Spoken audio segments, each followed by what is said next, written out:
हिंदू हृदय सम्राट बाळासाहेब ठाकरे महाराष्ट्र समृद्धी महामार्गाच्या भरवीर ते इगतपुरी या तिसऱ्या टप्प्याचं लोकार्पण आज झालं।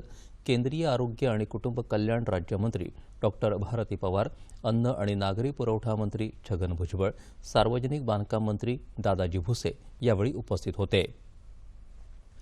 समृद्धी महामार्ग महाराष्ट्राची भाग्यरेषा ठरेल असा विश्वास छगन भुजबळ यांनी व्यक्त केला। शेतमालाची वाहतूक करण्यासाठी हा मार्ग फायदेशीर ठरणार आहे। मुंबई ते नागपूर या मुख्य शहरांबरोबरच 15 जिल्ह्यांना जोडणाऱ्या समृद्धी महामार्गामुळे वेळेची बचत होणार असल्याचं डॉक्टर पवार म्हणाल्या।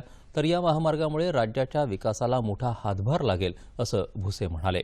हा टप्पा सुरू झाल्यानं ठाणे मुंबई परिसरातून शिर्डी ही प्रवासी वाहतूक, तसंच शिर्डी, अहमदनगर आणि नाशिकमधल्या सिन्नर तसंच इगतपुरी परिसरातल्या शेतकऱ्यांची मुंबईच्या दिशेनं होणारी मालवाहतूक सुलभ आणि जलद होईल।